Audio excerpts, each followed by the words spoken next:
Howdy,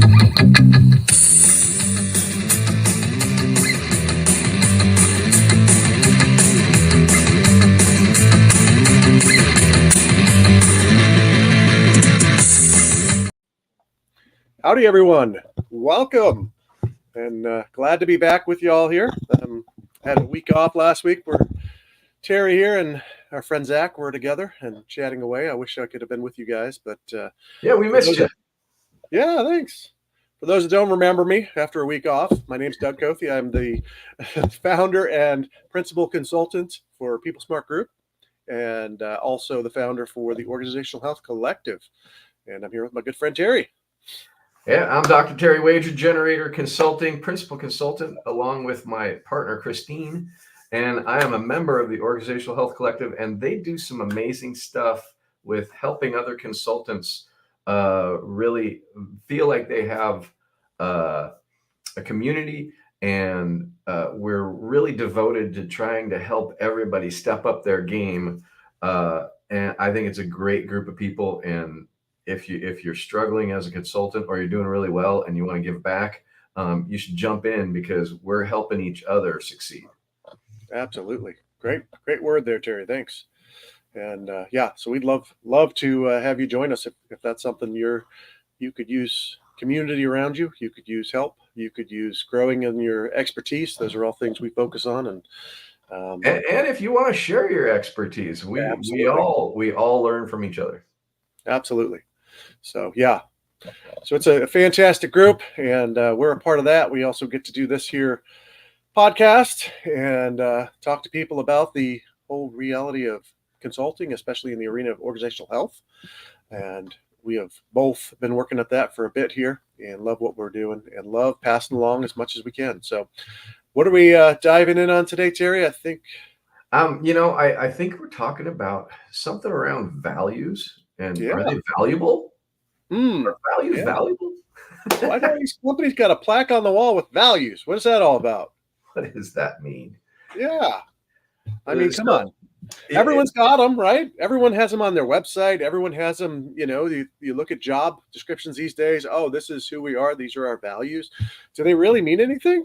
Are they really worthwhile? I mean, what do you think? Is that? I think values are valuable, in fact. However, I don't think everybody lives their values, and I don't think that people all the time understand the depth of what they are doing with the values. That's good. I like the way you put that. So they don't understand. They don't get it. They're using values in ways that maybe you don't think fit. So what's that look like? What are some of the ways people use values that aren't very helpful? Well, my experience is they talk a good game, but then when you actually look at what they're doing, you don't see it show up. And so we believe in transparency, but you have no idea what anybody's thinking. You have no idea what's going on in the company. Yeah. Nobody really talks to each other, but they're transparent. Or they believe in growth, but then they don't actually spend money for their people to learn anything, or they don't get consulting, they don't get coaching, they don't go to seminars and improve their abilities. That's the kind of thing that I think about. And so the idea of having values is really, for me, behaviors. And so that's what I think about. And I think that a lot of business has realized that values are important to say you have. But and honestly, I'm in recovery, and one of my mentors in recovery years ago said, sometimes I want to be thought of as a certain way so I can carry on in this other way that isn't so good. And I think that's how people use values sometimes is, I want to present myself by saying I'm this so I can carry on this other way. But I've said I'm this. And that's the problem I think a lot of people have is they don't really look at how their behavior is affecting other people. They don't look at how they're interacting with other people. But they, the same idea with boundaries is like, I have these boundaries and it's a line in the sand and you better not cross them or I'll get mad. Yeah. So they're kind of a PR tool in that sense, right? It It's like, turns hey, into a I'm going PR. to Yeah. put forward, hey, this is who we are. Aren't we the greatest people on the planet? Kind Yeah. of that, the ultimate story of that one being Enron here in Houston, where I am from. And yeah, their top value is integrity, right? And everyone believes that now. But it was on the wall. That's who they are, right? It was on the website. That's Right. who they are. They have integrity. Yeah, except they don't, especially from the top. Right. And it's the other, you said PR. Sometimes it's a marketing message, and you know what? It sounds good. Yeah. Oh Um, yeah. but Yeah. how does it show up? Yeah. And that's one of the things that I learned a long time ago is um, people talk a lot about the different things that they're saying and doing, but their behavior betrays them. Yeah. Well said. Well said. And we got to look at the behavior and we got to pay attention. This is another thing I learned in recovery years and years and years ago is your daily walk and your daily talk need to match up. Otherwise, you're incongruent. Yep. Yeah. And if you're incongruent, Yep. what's happening a lot of times, and I don't think anybody's wrong if they're not lining up with what you're saying and what you're doing. I think that there's a blind spot there. And it's not about being malicious or anything, but I think people have a lot of blind spots and they really do care about the things they put on the wall, but they just aren't paying attention to themselves enough because either the bias, the adrenaline bias, or the simplification bias, Yep. or those different things that get in the way, or fatal attribution error. We get in the way and start paying attention to our what we're trying to do, and getting rid of blame for why things aren't working out, and stop paying attention to how we want to be. Yeah. That's good. That's good. I like that. So sometimes it's just missing unintended.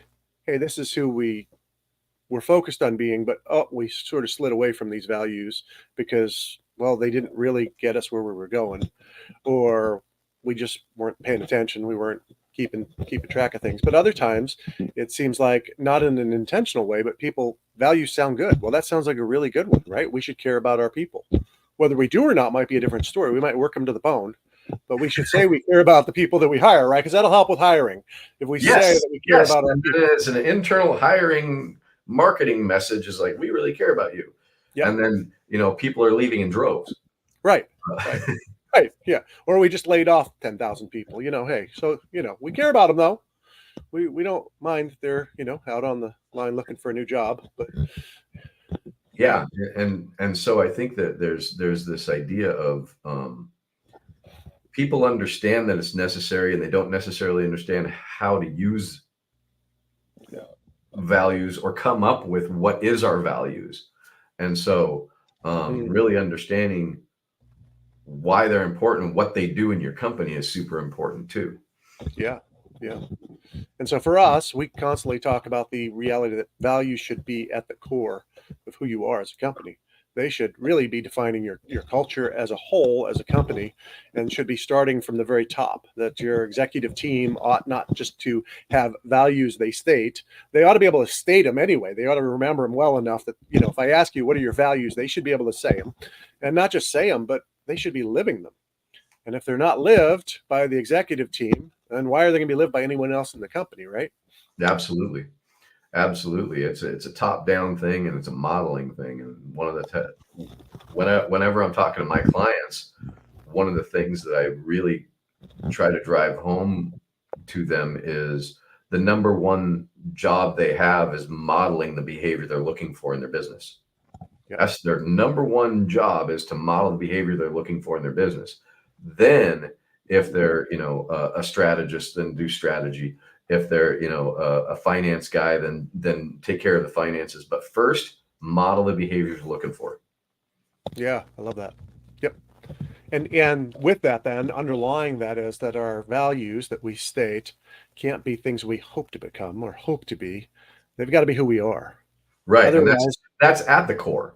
yeah, And we in organizational health, and we learned this through working with the models of Pat Lencioni, but the idea of having core values is one thing, but you got to have things that you're actually growing to. And what Doug was referring to is what we call aspirational values. And yeah, so we don't have these values locked in, but we want to grow more towards this. And those are aspirational values, and we want to be aspiring to these. Um, and and as a go, company, you want to aspire to something, right? But that can't absolutely be core to who you are. You've got to know who you are, and you got to know how you behave. And so, oftentimes, people put those values as the things, and then they'll list, 20 values. This is our values, and of those 15, we don't really live out. But those 15, we really want to be that. We're hoping to become that. We're hoping to grow into that. We're hoping we'll be able to live that out in the future. And it's like, well, that's not who you are today. And so how can you say this is the core of who we are? You can't. It's not core to you. It's a right. hope. It's a dream. It may even be something you're striving toward, but it's not who you are today. Right. And we really look at, okay, who do you want to become and what is the most important to work towards or strive towards in and for me, I keep it in behaviors. I really lock it in the behaviors because I value honesty. Everybody does. Everybody, especially if you're being lied to, then you really value honesty right after you realize that you were lied to and you're betrayed because of it. Right. Honesty Yeah, all of a sudden especially when becomes you know it the most, right? Yeah. I need this right now from you. But or integrity is another one you said, and it's funny because I think integrity is um, uh, it doesn't for me it's not a value. It's either you're together and whole or you're disintegrated. Yep. Yeah. Right, and so it's honestly more a measuring stick than a value. um, is there integrity there, right?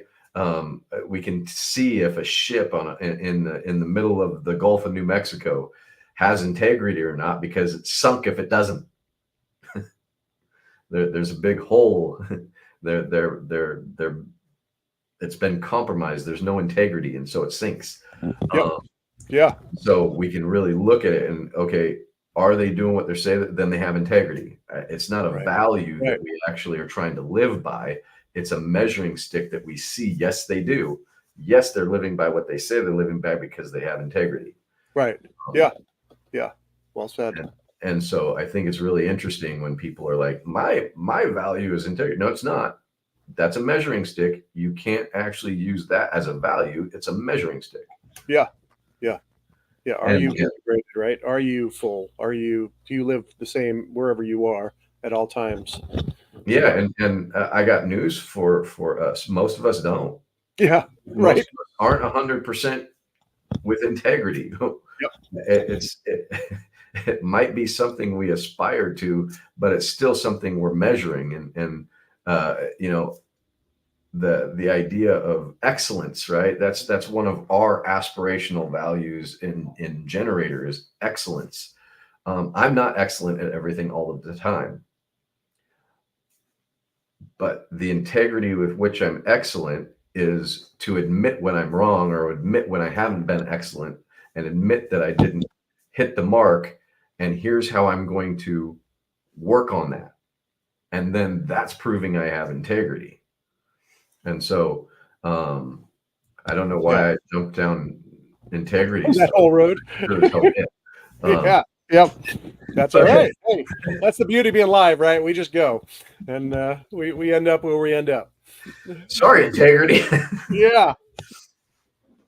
But I think it's really important for people to understand that we can put a whole bunch of words that are abstract in meaning up as values, Yep. but it's really the behavioral operation of those and how we show up. Mm. Because Yep. let's say vulnerability is one of my core values in our business. And so how does that show up? Well, Yep. admitting when I'm wrong, Right. being able to talk about what's scaring me, being able to talk about what's uncomfortable, being able to step in and be open and be that naked consultant, not Good. just with Christine, but with my clients, with my partners and friends, Yep. and be vulnerable and be open to hearing feedback that I don't like. Um, Yeah. and That's good. That's good. that's the behavioral operation. And so I really focus on what that looks like, because vulnerable to somebody else might be, well, Mm. I admit when you bother me. Right. Right. Which is a great point. When we come up with values, sometimes we just throw words out that seem full of meaning, but we've got to fill out that meaning. What does that mean? What does that mean for us to live that out? What does it look like in our context for us to live out X? Be it vulnerability, be it service, be it whatever you want to pick as that value. To some degree, you've got to actually define it well enough that your people can say, "Hey, this is what that means. This is how I would actually represent that value in this company, in this organization." And I think that's a key piece, because there's so many companies that we pick words, and words have meaning, but they're given meaning. They're not standard. They're not straight across. Usually there's a baseline, but within that we've got a range. And Right, you may right. mean something that I don't mean when you say a certain word. It's funny. The I'm going to bring up a word that lights a fire in everybody in some way, and that's the word God. Right? I Yeah. say Yeah. Yeah. God. You have your own opinion of what that means. Yeah. Um, and it's like I heard a guy speak one time, and he said, "When I say God, you take all of whatever your baggage is from before, Mm-hmm. and all of your misgivings, all of your trauma, all of your scared, all of your joy that goes with that, and you Yeah. put that towards what that means." Yeah. And so I say one 3-letter word, Yep. and you put all of your past years up till I said the word Yep. of your experience into that word, and Yeah. you're operating from your experience, not my word. Yep. Yeah.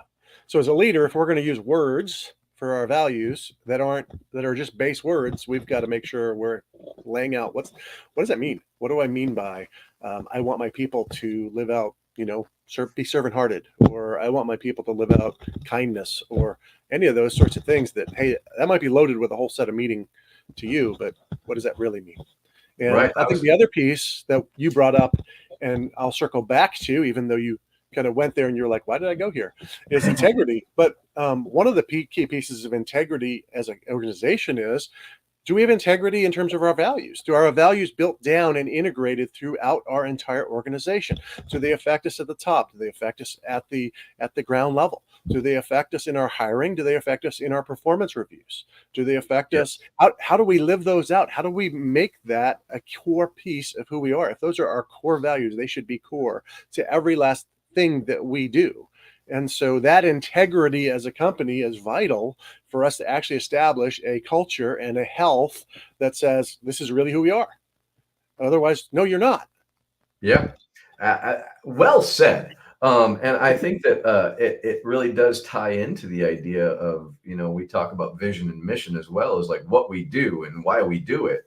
And I really think that the behavioral values, the behavioral uh, actions that we do, identifying our values, Yep. all have to tie back into the vision of why we do it, and also what we do in in other words, to create that, or in so that we create that integrity. If Yep. we don't have it connected to what we do and why we do it, they don't matter. Yeah. Well said. Well said. Yep. And so we have to have our values really connected to our vision and our mission. Otherwise, they're valuable. And if we look at any value based word, it is Yep. valuable on its own. Mm-hmm. But the value based words outside of the vision and the mission Right. lose power. Right. So if I'm an AI company that deals with data and I say I'm into community service, that's really probably not going to help me much. Is that what you're saying? It could. Um, how is it going to help in the community service? Because what's Right. the greater reason you're doing it? And Right. then what are Right. you actually doing? Right. And how do you actually use that for community service? Is that really true to you, who your company is? Or is that just, hey, you know what? It sounds good. We should all be about community service. So therefore everyone will like me if I say I'm about community service, even if I'm building AI to be something no one wants it to be. Back when I was a kid, when I was about community service, because I got in trouble. Right? There you go. Oh man. Yeah. And it's so, it's even catchy these days to think through some of those ways we apply values. So it's catchy to say, hey, I've got my values on this job description. And yet, so often, what are we looking for? We're looking at the skills first. Does this person match up in skills? Oh, we'll hire them. Well, what happens if I hire the person that really does not match my culture? They're the best skilled, most skilled person for the job, but they're the exact opposite of my values. Right. That's going to bring destruction in my organization. They're not going to be doing a great job for us. They may be able to do the technical details of what I ask them to do, but when it comes down to how they carry out the mission, the vision, the values of the organization, forget it. Absolutely. Absolutely. And I think that it's just super, super fun for me when I see a company actually get this idea that the values are that connective tissue between vision and mission, and they start using those values to be very present in what they're doing, and use it in their hiring, and use it in their correspondence with everybody, and use it in Yep. their language of their office. And when they're doing that, you can see that enthusiasm grows. Yeah. Yep. I got a neat example recently. Two different fast food places I went and visited recently. Chick-fil-A, everyone likes to talk about, and McDonald's not too long ago. And you go to Chick-fil-A, and of course, Kathy, what was one of his favorite things? That's my pleasure. It's my pleasure. It's my pleasure. And now you hear it all the time, and you hear the story. He never pushed anyone to use that terminology. He just lived it. And yes, it's a key piece of who they are as a customer service based company, and you see it. But if someone says it's my pleasure, I can tell the difference between someone who's faced who goes, whatever, yeah, whatever, my pleasure, or hey, you know what? It really is my pleasure. And I love it. I go through Chick-fil-A, I go through the drive-through, or I go inside. It doesn't really matter. When I interact with the people, I can just see a joy in serving other people. I can see a joy that comes out. So when they say it's my pleasure, I totally am like, yeah, this is your pleasure. I believe that. And then I go through the drive-through line at McDonald's, and the lady looks like she could care less about being there. She could care less that I'm there. And she really wishes I wasn't, actually, it seems like. That's how I feel. And then I say, thank you very much. And she says, oh, it's my pleasure. I'm like, yeah, right. Yeah. I mean, you can say the same thing. It's not going to do the same thing. Your values are lived. And if it's truly you want to serve people and you want to care for people, and you're making their lunch matters, well, it's going to come across. Absolutely. And I'm in that quick serve world quite a bit with working with some of my clients and other stuff. And I have seen firsthand that people can say things like "Have a nice day" or "Good to see you," "Welcome in," and you can tell when people don't give a crap, and you can tell when people really own it. Yep. And when they're like really excited about the customer experience. And I actually went into a store. I'm not going to mention which one it is, but in Tualatin, the city I live in, Tualatin, Oregon. And the guy said good morning, like I was bothering him, and I was like, wow, okay, so wow. Not sure you meant that. Is it good morning, or is it I'm in your way? It's get the hell out. Yeah, and that's how it felt. It's like, okay. Funny enough, I was actually shopping the store. And so I was going in there to actually see how they're doing. I was like, ooh, that's a bad mark. Yeah. But and I am very quick to tell the people that I'm working with when they're talking to their employees and they're talking to their partners that are working in that business, treat every person as if they are the most important person in that experience. And it's because that's kind of a value I have, is that present, vulnerable, being there for people. If you show up that way, you're going to have 100% more success with whatever interaction you have. I mean, Yep. if they're upset with you, they're going to treat you differently than if they're upset with a situation. If you're there for them and you're treating them like they mean something, and you're there. Yep. I keep saying there, but you know what I mean? It's that present, connected piece. The person's going to respond totally different than if you blow them off. Totally. Yeah. Yep. It's those people skills, right? I mean, and again, is it lived? Is it real to me? Is it coming from the heart, or is it just something I learned to say? Right. And Like it's that good morning. That good morning was rehearsed, and they knew to say good morning morning. Yeah. without, um, uh, and yeah, it's totally the idea of the values that a business has. They come from the person that's running it, or the team that's running it. And when they are not living their values, accidental values show up, which are those things that you don't want in your business. Yeah. And so, in fact, that example that I said, where I felt like the guy is saying out, he values solitary living in the business. He doesn't value money, for sure. He doesn't value customer service. At least this is my impression. Yep. He doesn't value his job, Right. because he wasn't the owner. Yep. So he doesn't value the owner, and these are accidental values that are showing up. It's like, okay, he's not, there's a lot of problems there. And so the interpretation automatically, which maybe we're not supposed to interpret, but you can't help when you don't feel welcome, that you're not welcome. And the value that I got is, we don't really welcome our guests. Yeah. Well, and I mean, honestly, if I'm the owner of the business, I don't really, I want to know what that person interprets. I'm not going to sit here and judge their interpretation. I want to know that they don't feel like crap walking in and out of my store. Absolutely. Because if they feel like crap, they don't come back and they don't buy stuff, right? And if they don't, they come back, right? Yeah. And so the bottom line is, who really cares how offended you are by how they responded? At the end of the day, you are responsible for, hey, how am I coming across to them? Yeah. And that's what you're communicating.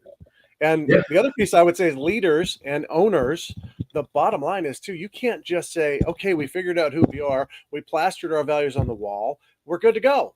You've got to cultivate the values. And that's the other thing I see failing again and again and again and again, is organizations that, oh yeah, we got values. We're good. Now we move on to the important stuff. And it's like, no, if you do not cultivate those values, you will not ever live them. They have to be spoken of. They have to be revisited. They have to be talked about. They have to, we've got to point out the people who are doing wonderful at it. You want customer service to be important in a quick serve store. Guess what? You better be pointing out the person who does it amazing again and again and again, because that's the person you want to give oxygen to, and you want everyone else to go, man, I want to be more like them. They're always saying good things about them. I want to be said good things about. There it is. Hell yeah. That's 100% true. We want to be really reinforcing that, because honestly, what's reinforced stays. Yep. What's missed goes away.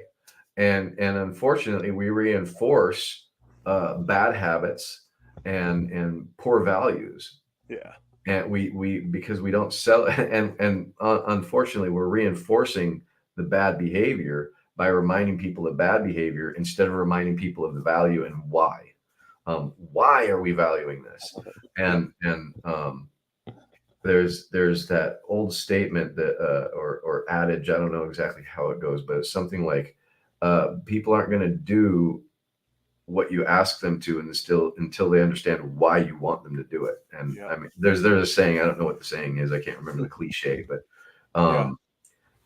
they people tend to negate those things we ask them to do unless they understand why and how important it is. And funny enough, we're so busy with that adrenaline bias trying to get stuff done that we go, okay, we got our values done, now we're done. And no, you got to live those. And I think it was one of the hallmarks or pins to put in this statement that we're talking about today is, if you're trying to make money, really living your values and being of service and making sure that you spend a lot of time with the values and getting everybody on board with that and coaching around that is the best way to increase your financial outlook. Absolutely. Yep. And that's the thing. Most people are like, well, what's the ROI on values? But the ROI is, hey, if customer service is key to actually people being a part of my company, but then those values matter huge, because people are not going to come back. Again, do I want to go back to the McDonald's? Not really. I don't want to see that lady again. Right. I want to go back to the Chick-fil-A. Absolutely. They're thrilled to see me. And I can tell. And so why am I going to go, if I have to pick and I'm kind of toss up between the two, I'm going to Chick-fil-A. I'm not going to that McDonald's because that lady's grumpy. And I don't want to see her again. Absolutely. And nobody likes the Seinfeld. They love the soup character, but nobody really wants to be served by him. Hey, no soup for you. Right. Yeah, right. Absolutely. Or if you do, it's because it's a gimmick and you're like, hey, this is kind of fun. He's kind of grumpy and that's his thing. And okay, it's kind of fun. But when the guy really mistreats you, no, you're not going back. Absolutely. Yep. Yeah. So, well, and leaders, I would just challenge leaders today, right? I mean, in all honesty, this will impact your bottom line. This changes things for your company because, again, as you've said, obviously we have to tie it to why. We have to tie it to purpose. We have to tie it to why are we doing what we're doing? What are we doing? And our values flow right alongside of that. And if those values really match up and are really important, then we better be harping on them. We better be drilling them down. We better be observing them. We better be pushing for them. We better be hiring for them. We better be supporting them in terms of our people. And if we're not, then we're going to get less productivity. And bottom line, we're going to get less on the bottom line. Hey, one of the things that I think about is we often catch people doing things wrong. Mm-hmm. But one of the strongest things I think we can do to really help people start living their values is catch people doing the values right. Yep. Catch them. Oh, you did it right. And reward it. And then, reward it by celebrating it, not necessarily give them $1 every time they do it. But in the beginning, you could do something like that. But then bring attention to it when they're forgetting it. But celebrate it when they're doing it and call it out in front of everybody. Hey, this person's really we can see they're living that value. Yeah. And when we do that and we catch people living it right, we're going to see more of it. I like that.